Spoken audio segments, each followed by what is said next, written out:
TV पर एक serial आता था, अकबर द ग्रेट। अकबर महान था। अकबर की महानता क्या थी? तो उसने मीना बाज़ार चलवाया था।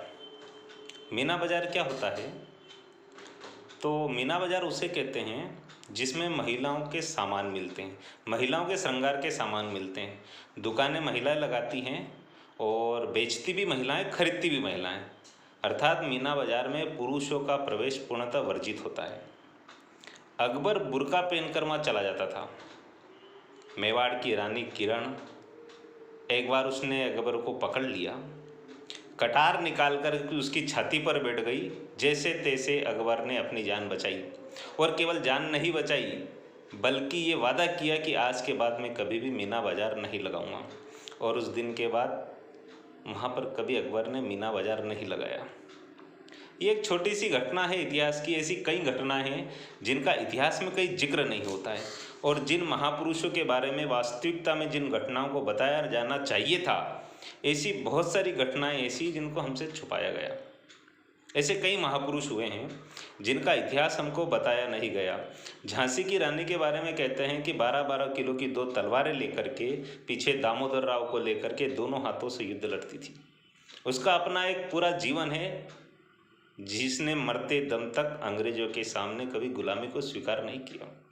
उन झांसी की रानी के बारे में इतिहास में लिखा जाता है कि झांसी में क्रांतिकारी सेना का नेतृत्व वहाँ की रानी लक्ष्मीबाई ने किया। उसने बड़ी बहादुरी के साथ अंग्रेजों का मुकाबला किया और अंत में लड़ते हुए झांसी की रानी वीरगति को प्राप्त हुई। ये 2.5 से 3 लाइन टोटल इतिहास में पढ़ाई जाती है। बाकी पूरा का पूरा इतिहास वो अंग्रेजों का पढ़ाया जाता है। उन्होंने किस प्रकार से यहाँ पर राज्य किया, किस प्रकार से यहाँ के लोगों को प्रताड़ित किया, वो पूरा बताया जाता है।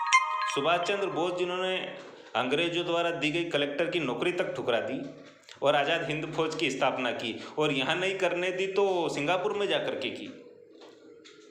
ऐसे महाराणा प्रताप, शिवाजी, हाड़ा रानी, शादी के तुरंत दूसरे दिन जब राजा को युद्ध के लिए जाना था और 2 बार जब राजा ने पलट कर देखा तो रानी को ये विश्वास हो गया कि राजा को जो मन है वो पूरी तरह युद्ध में नहीं लगेगा, इसलिए उसने दासी को बुलाया और अपना शीश काट करके भेज दिया। राजा ने जब रानी का शीश देखा तो दोबारा पूरी ताकत के साथ, डबल ताकत के साथ युद्ध लड़ा और युद्ध में विजय हुआ। ऐसे ही ऐसी महारानियाँ, ऐसे ऐसे योद्धा, तेज बहादुर जिन्होंने अपने चारों के चारों पुत्रों को इस देश के लिए न्यौछावर कर दिया, ऐसे महापुरुषों के जीवन का वृत्तांत काफ़ी कुछ हमसे छुपाया गया है और कई जानकारियाँ ऐसी है जो नहीं बताना चाहिए वो बताई गई है। तो इसी कड़ी में ऐसे कई महापुरुष इस देश में हुए हैं जिनका जीवन हम सब लोगों के सामने इतिहास में रखा जाना चाहिए था, उस इतिहास को हमसे छुपाया गया। इस कड़ी में एक नाम आता है महाराणा प्रताप का। 1540 में आज के दिन इनकी जन्म जयंती है। 9 मई को उनका जन्म, महाराणा प्रताप का जन्म जो है वो राजस्थान के मेवाड़ में राजपूत सिसोदिया वंश में उनका जन्म हुआ। और ऐसा कहते हैं कि महाराणा प्रताप का पूरा जीवन जो था वो संघर्ष के साथ गुजरा। पूरे जीवन भर संघर्ष करते रहे, लेकिन गुलामी को कभी स्वीकार नहीं किया, स्वतंत्रता के लिए कभी समझौता नहीं किया। अकबर ने पूरा प्रयास किया कि महाराणा प्रताप झुक जाए, मेरी बात मान जाए। कई प्रस्ताव भी भेजे, शांति दूत भी भेजे, लेकिन महाराणा प्रताप ने स्वतंत्रता के लिए कभी समझौता नहीं किया और संघर्ष करते रहे, जीवन भर संघर्ष करते रहे। महाराणा प्रताप का जीवन जब हम पढ़ते हैं तो 4 चीज़ें उनके जीवन की ऐसी है, 4 घटनाएं ऐसी हैं जिनका जिक्र हमको करना ही पड़ता है। अगर उन 4 बातों का जिक्र महाराणा प्रताप के जीवन में नहीं होता है तो मुझे लगता है महाराणा प्रताप का जीवन अधूरा रह जाता है। वो चीज़ है, पहली हल्दी घाटी का युद्ध जो इतिहास में दर्ज है। महाराणा प्रताप की छोटी सी सेना और उसके सामने मुगलों की बड़ी भारी सेना, घमासान युद्ध हुआ जो इतिहास में दर्ज है। हल्दी घाटी का युद्ध इस देश का बहुत बड़ा युद्ध हुआ जिसमें महाराणा प्रताप की छोटी सी सेना ने मुगलों की बड़ी भारी सेना के साथ संघर्ष किया। जब इतिहास को हम पढ़ते हैं तो हल्दी घाटी का युद्ध इतिहास में पन्नों पर अंकित है। उस युद्ध को कभी भुलाया नहीं जा सकता। और दूसरा उनके जीवन का जो है वह है चेतक, उनका घोड़ा। बीच पड़ी नदी अपार, घोड़ा कैसे उतरे पार, राणा ने सोचा उस पार, तब तक चेतक था उस पार। राणा इस पार सोचते हैं कि नदी बहुत गहरी है, बहुत लंबी है, घोड़ा कैसे जाएगा। जब उनका इधर सोचना हुआ और उधर घोड़ा जो है वो नदी को पार कर जाता है। पवन वेग से चलने वाले घोड़े, वो गीत सब लोग सुनते हैं। पवन की गति से चलता था और उनका जो घोड़ा था चेतक, वो भी हल्दी घाटी के युद्ध में जो है उसको चोट लगी थी। ऐसे ये दो चीज़ें जो है, दो वृत्तांत जो है, हल्दी घाटी का युद्ध और दूसरा है महाराणा प्रताप का घोड़ा चेतक, ये उनके जीवन के अमूल्य घटे। और तीसरा है भामाशाह का नाम कई लोगों ने सुना होगा। जब महाराणा प्रताप हल्दी घाटी के युद्ध के बाद महाराणा प्रताप को अपना जीवन जो है वो जंगलों में बिताना पड़ा। कई समय तक वो जंगलों में रहे। कहते हैं कि उनको घास की रोटियां तक खाना पड़ी। सेना छोटी हो गई थी, समाप्त हो गई थी, हथियार भी खत्म हो गए थे। लंबे समय तक उन्होंने छुप करके जंगलों में, कंदराओं में अपना जीवन यापन किया। उस समय एक महाजन हुए हैं, व्यापारी जिसको कहते हैं भामाशाह। उनको लगा कि मेरा इतना बड़ा धन संपदा है किस काम की, जब देश ही नहीं बचेगा। शिक्षा जीवन के लिए, हम कहते हैं ना, शिक्षा जीवन के लिए, जीवन देश के लिए। जीवन से देश बड़ा होता है और हम मिटते हैं तब देश खड़ा होता है।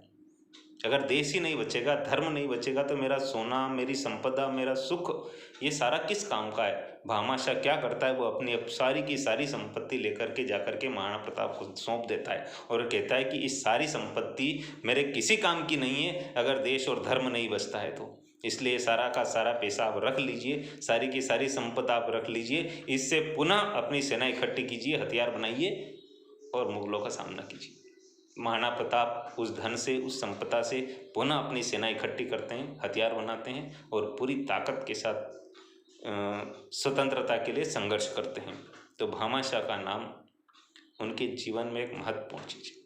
ऐसे कई भामाशाह होते हैं। भामाशाह एक उदाहरण है हम सब लोगों के सामने कि जब देश पर संकट आ जाए तब लोगों को भामाशाह की भूमिका निभाना चाहिए, क्योंकि धर्म और देश नहीं बचता है तो फिर कुछ भी नहीं बचने वाला है। इसलिए ऐसे जब संकट का समय आता है तो कई भामाशाह तैयार होते हैं। और अंत में उनके जीवन का जो महत्वपूर्ण बिंदु है, जो महत्वपूर्ण उनके जीवन में घटना आती है, वो गाडोलिया परिवार, वो भी राजस्थान से संबंधित है। ऐसा कहते हैं कि अभी वर्तमान में हम देखते हैं जो लोग घुमक्कड़ जीवन जीते, बैलगाड़ी में रहते, लोहे का सामान बनाते हैं, उनको गाडोलिया बोलते हैं। जब महाराणा प्रताप जंगलों में अपना जीवन यापन कर रहे थे, संघर्ष कर रहे थे, उनके पास हथियार नहीं थे, ऐसे समय में इस जाति ने उनका सहयोग किया हथियार बनाने में। गाडोलिया को ऐसा कहते हैं कि उनको भगवान का वरदान प्राप्त है कि लोहे की वस्तुएं बनाने में, लोहे के औजार हथियार बनाने में आपसे अच्छा कोई नहीं बना पाएगा। वो एक लंबी घटना है, उस विषय पर हम जो लोग जानना नहीं चाहते, लेकिन उनको प्रभु ईश्वर का वरदान प्राप्त है कि लोहे से संबंधित वस्तु बनाने में वो दक्ष निपुण है। उन लोगों ने महाराणा प्रताप के हथियार बनाने में काफ़ी मदद की, और केवल मदद नहीं की तो संकल्प किया कि जब तक हम महाराणा प्रताप को उनका राज्य वापस नहीं दिला देते, जब तक महाराणा प्रताप को राजा नहीं बना देते, जब तक मुगलों से बदला नहीं ले लेते, तब तक हम अपना घर नहीं बसाएंगे, एक जगह नहीं रहेंगे, हम घुमक्कड़ जीवन जिएंगे, भटकते रहेंगे।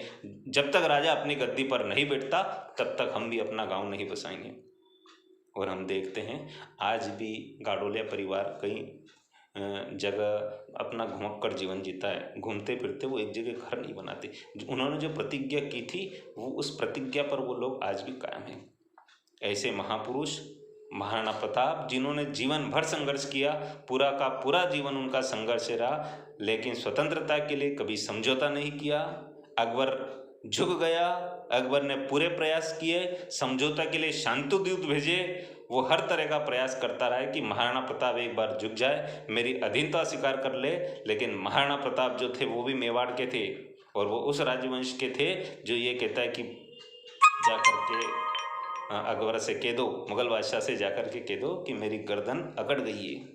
वो कट सकती है लेकिन झुक नहीं सकती। लंबे समय तक संघर्ष करते रहे लेकिन कभी भी अधीनता को स्वीकार नहीं किया, स्वतंत्रता के लिए पूरा जीवन संघर्ष करते रहे। ऐसे महाराणा प्रताप की आज जयंती है, हम उनके जयंती के अवसर पर महाराणा प्रताप को नमन करते हैं।